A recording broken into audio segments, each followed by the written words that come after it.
Hi, Dougie Burt from Dougie Burt's Tackle World here on the Gold Coast with the fish report for this weekend. And this weekend is the 1st and 2nd of August.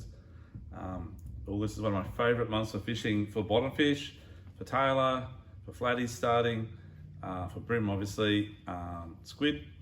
And it's just a great month to get out there and do some fishing. So we'll start off offshore and see how we go. So reports for offshore last weekend, well, actually no, it was terrible. We had like 200 mils of rain, absolutely poured down, blew 30 knots from the north around midnight. It was blowing 30 knots from the south, I think 25 knots from the south in the morning on Saturday, and then Saturday night at about midnight it swung around to like 25 knots from the north. So for those of you who are camping, sorry, it's a bit wet. But anyhow, the weather does look better this weekend. Tomorrow is windy, Saturday's windy, and Sunday is not too bad. They're saying 10 to 15 knots southerlies, but I think once you get out past sort of 70, 80 metres deep, it'll probably run about a solid 15 to 20. Monday is meant to be really good. If you look at some of the reports, they're saying like 4 knots all day. I don't believe that. So it might be 4 knots somewhere, but it's generally inside of 50 metres deep. So I would dare think Monday is probably going to be around about that sort of 10 to 15 knots out wider. And Tuesday is, on some reports, is saying 4 knots all day, and other reports it's saying 15 knots. So take it as it comes. And Wednesday is similar, Thursday morning is similar, then it comes in a bit windy from the east. Thursday night, then I think it goes back to southerly sort of on the weekend again. And but there'll be a bit of a westerly winds in the mornings from Sunday through to Thursday, southwest or northwest, a bit of both. And the swell might still hang around from that low down of Sydney that we've had earlier this week. So a bit of swell around. The tides are good though. You've got sort of that high tide in the morning, starting like 6 tomorrow morning, 7 Sunday, 8 Monday, through in the mornings.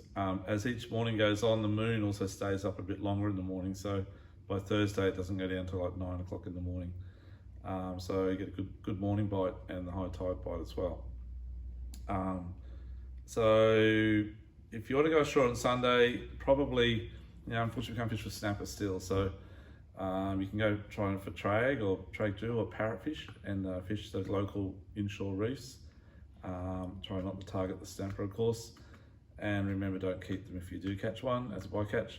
And for those of you who want to go a bit wider, 36 fathom reefs, well, you can try for trag there as well and parrot. And then at 50 fathoms, definitely go jigging.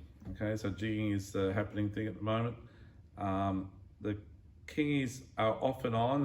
They weren't there earlier this week. There was a break in the weather on Wednesday this week, gone. And again, that day was meant to be, I think, 8 knots. From the west, but once you got out past 80 metres was 18 to 20 knots from the south. For those of you who got out there, you'll know what I mean. It was rough as my mate was in a 30-foot cat and they got absolutely smashed. But come back into about 60 metres deep, it was like a glass out on the way back in at lunchtime. So it was just an incredible difference. Once you get past that, as I say, past Tweed Heads or Point Lookout, the wind just it changes direction and it's full on southern wind or northern wind. So yeah, but anyhow, so Sunday maybe worth jigging out wider, or perhaps go for a deep drop if the weather's not too bad. Just watch that swell out wide. There's not much current at the moment, so my mate was out, I said on Wednesday, they had hardly any current out in sort of 90 or 100 metres deep. So even with the full moon and big tides, it doesn't mean that the tide's going to flow at this time of the year. So definitely a good time for deep dropping. We're hoping to get out Tuesday and do that. So Tuesday I'll give you an update during the week. We'll see the photos on Facebook if we do any good. We'll be out there Tuesday having a shot at it.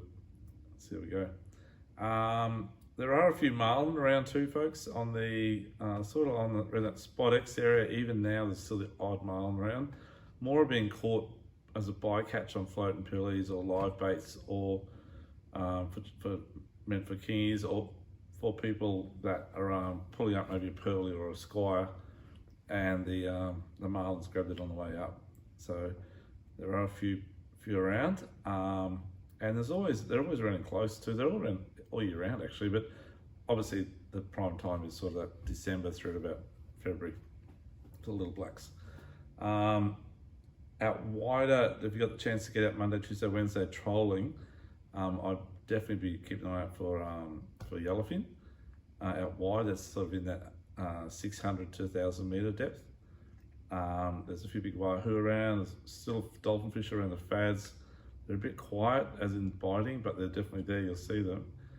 So just have a shot at that. Try Q Pilly, 30 pound fluorocarbon, about a 3.0 octopus hook, and keep your leader fairly long, probably 1.5 meters to 2 meters, and keep your line very, very loose. So cast it towards the fads and from about probably 20 meters away, and strip off a heap of line, like another 15 meters or so, and just let it go down naturally. Have no drag back to the boat. Okay, just try that, and strip off a heap of line, see how you go. I'll leave the bail arm open, I'll put your bait runner on, and see how you go with that one. Yeah, so offshore, spanish crabs have been good at the moment too. As soon as that weather starts to get a little bit warmer, they'll really come on, which is not until the end of this month, or end of August, sorry, or early September. But definitely worth a go for the spanish crabs. That's on the 50 metre line, or a bit deeper, and anywhere from sort of off Karaji down to off surface Paradise. And spanish crab traps, pots. Yeah, so offshore, that's probably about all I can tell you at the moment. Get there and give it a go. Yeah. Inshore, Jumpinpin area, there are definitely some bigger floaties around again. They're getting bigger every week. So this week we've had a couple in that sort of high 70s, nearly 80 centimetres that were caught from our customers, and great to see. They're really healthy fish, they're really fat, great fun to catch on light tackle. Most of them are caught either trolling lures or casting plastics. So lures are the go. Heaps of bream around the Jumpinpin area. I'd be definitely looking down around, obviously, the corner of Crusoe on this tide is really good, or Tiger Mullet channel. Try and find any logs or timber that's in the channel on the sandbanks that go underwater at high tide. Even if the water's only that deep and it's dark, you get up in there and you fish those logs or snags, and there'll be bream just hauled around it. Fish are unweighted, and they use the abbies or mullet gut or strip baits of some type at night time. Anchor up as well when you're doing that, away from the snag by probably 30 meters or 20 meters. And give that a shot, and burley up. Yeah, plenty of whiting in the basin there at the top end of South Stratty, and there's also a few whiting on the Goldbank edges, which is on the southern side that goes right around front of Millionaire's Row and down past the lagoon, all on that edge, particularly on the run-out tide. So sand crabs, you could try around the entrance to Tippler's Channel all the way through to about Tippler's Resort itself, all the way through the channel, on the edges of the channel, not in the channel. Try and keep your pots in about 10 to 20 foot of water if you can. Yeah, probably about it. Up Jumpinpin area. Oh, plenty of tailor, sorry folks, plenty of tailor, my gosh, so many tailor. So I'll be trying for tailor lures at a go, little minnows, little shallow diving lures. You'll get them on medium, a small deep diving lures get down about 5 feet or 2 meters, but preferably shallow diving lures that only get down a meter, casting or trolling, or if you've got birds diving, just cast little metals like 20 gram metals into it, or 30 gram metals into the school and rip it back out. And the tail will vary in size, like I spent a few guys, they got lots actually, but a lot of little ones, but a lot of good ones in amongst them. Just go sieve through the fish that you catch and release the little ones and keep the big ones. Yeah, Broadwater. So I haven't had big lots to talk to you about the Broadwater this week as in flatties. There's been a few around, but not like the Jumpinpin area. The Jumpinpin's been fishing a bit better this past week.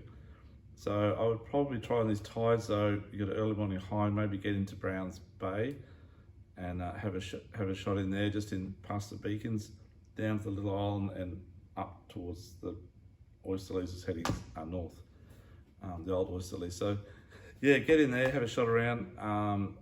Also on this high tide, definitely worth a try around Crab Island, both crab, little crab and big crab, and also around the back of Wave Break and the banks opposite Aqua Building there, all the way down to probably Lotus Creek.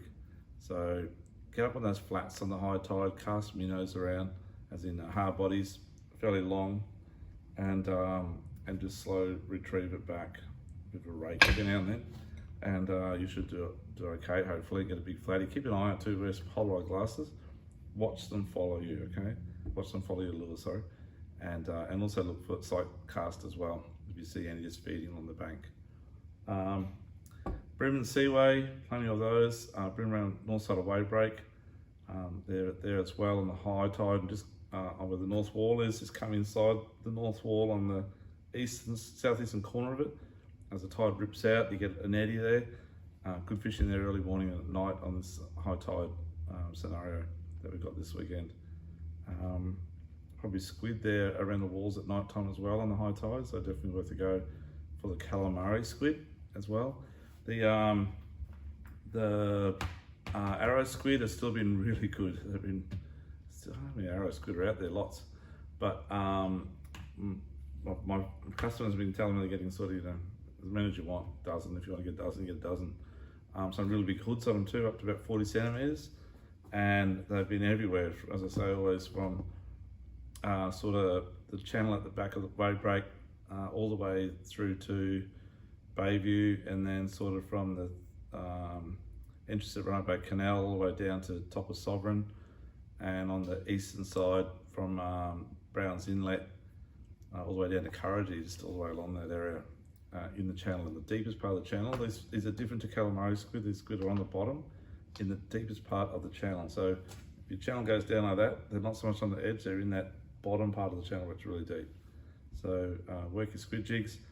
I fish with casting up into the current and hopping it back along the bottom, lift it up, it drop back down again, hop it back, and I also have two rods sitting on flat angle, like so, not up like that, because you get too much rocking around. Flat angle, very light drag set, and they're just hovering just above the bottom while I'm drifting.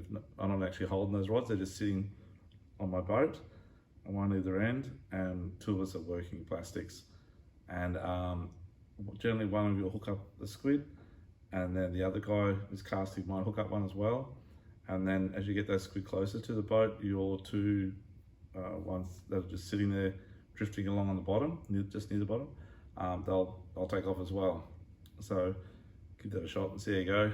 High tide in the first run out's the best time to do it too, by the way. Yeah, so whiting, next month's when the whiting really start to kick in up the Narang River, but it's definitely always worth trying in August.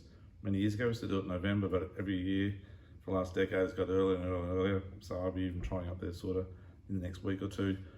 The tides are getting not too bad up there, but a bit late this weekend, but you want that high tide sort of around 5 or 6 o'clock and fish the first 2 or 3 hours of the run out. But yeah, it'll still work at night time. You got there tomorrow night, Saturday night, you've got high tide about 7 up there, and they'll really start the bite of the chew around about probably 8:30 to about probably 10:30. Need worms or need yabbies, or need beach worms, bloodworms? Definitely need worms or yabbies, one of the two, or both. So yeah, that's what I'm whiting. On the beaches, there's good tail around. Hey, the tail have been really good. They're still catching those spotted mackerel and the odd little spanch, but more spotted mackerel and doggies, and still doggies there as well. But they've been down at Mermaid Beach. They've been a few on the Spit as well, just while fishing for tailor, and there's sort of around that 70 centimetre size, so not bad size, 75, and definitely worth a go while you're tailor fishing. But for the tailor guys, really good tides this weekend as well. The beach is always early, so if it's 6 o'clock in the sea with the Broadwater, it's probably around about 5 on the beach. So tomorrow night and Sunday night's definitely worth a go on the surf beach. Definitely try, as I said, Narrowneck, Mermaid, Phillip Park, or just do the Sandpump and Jetty. Can't fish off the Sandpump and Jetty, they're still working on it for another few months apparently, but definitely on the beach near it. And you need pillies, and you need to, even though you've got a bit of swell on, you need to try and get your line out onto that, towards that back bank in the gutter, right in the gutter between the shoreline break and the back one. So you'll need probably a bit of swell, around about an 8 or a 9 ball sinker, or a 2 or 3 ounce, or maybe even 4 ounce star sinker if you do that sort of rig. Give that a shot. I'd be down there at 4:35 o'clock, and I'd be fishing till probably 7:30. And if you want waders, we've always got waders here to sell. If you want waders, if you're a bit scared of the cold, and it's probably more of a smart move than a scared move.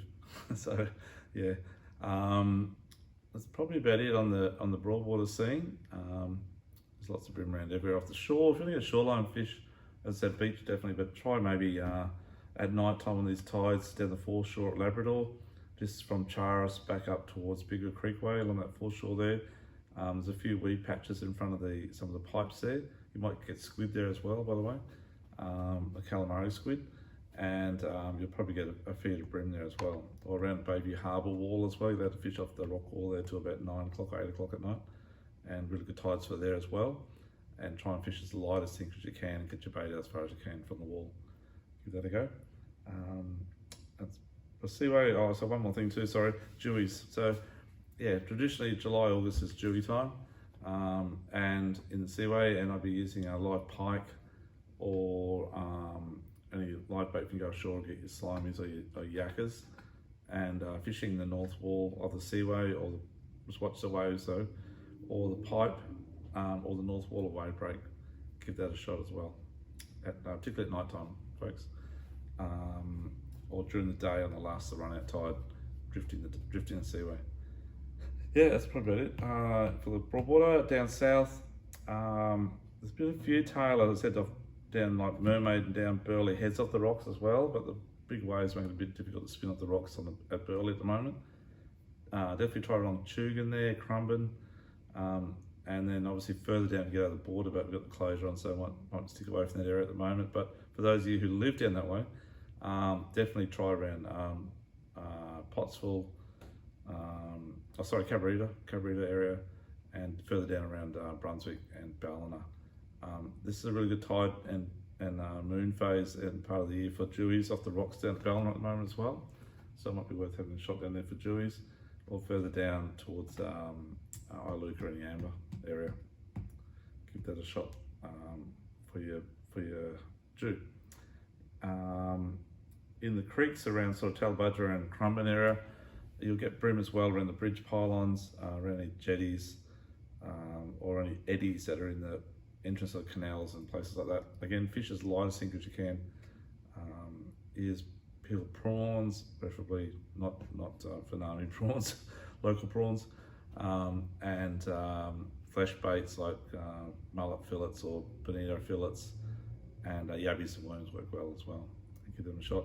But really small sinker. When you're fishing off like jetties and stuff like that, a lot of time the fish are right there at around the jetty, not actually out in the middle there. So stick close, and particularly at night, and use a really small sinker, if not no sinker, if you can get away with the current. Give that a go. And it's about a size 2 or 1 medium shank hook. Yeah, give that a go. In the dams, I haven't heard anything on the Hinds Dam this past week. I know the bass will be there, and they'll be schooled up. He's going to try and find where they are. I don't have any reports for Wivenhoe or Somerset or Maroon Dam or Mugra, but if you want to go freshwater scene, it'll be cold out there this weekend because there's going to be not much wind on Sunday or Monday morning. So if you go out in a boat or kayak, use a sound to find the fish that are schooled up and work those school fish. You might have to do a bit of trolling through the schools to get them motivated.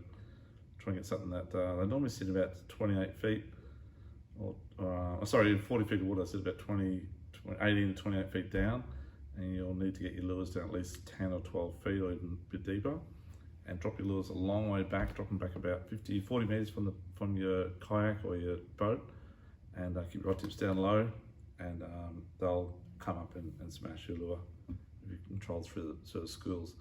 Use your GPS if you've got it on your sounder, and try and work out plot your trail, mark where you're getting your fish as you do in all fishing, and keep hounding that area, because they'll pretty well stay in that one area. Give that a shot. That's about it, I think, folks, for the fish report. Just to let you know too, we are going to run. We finished our monthly sale.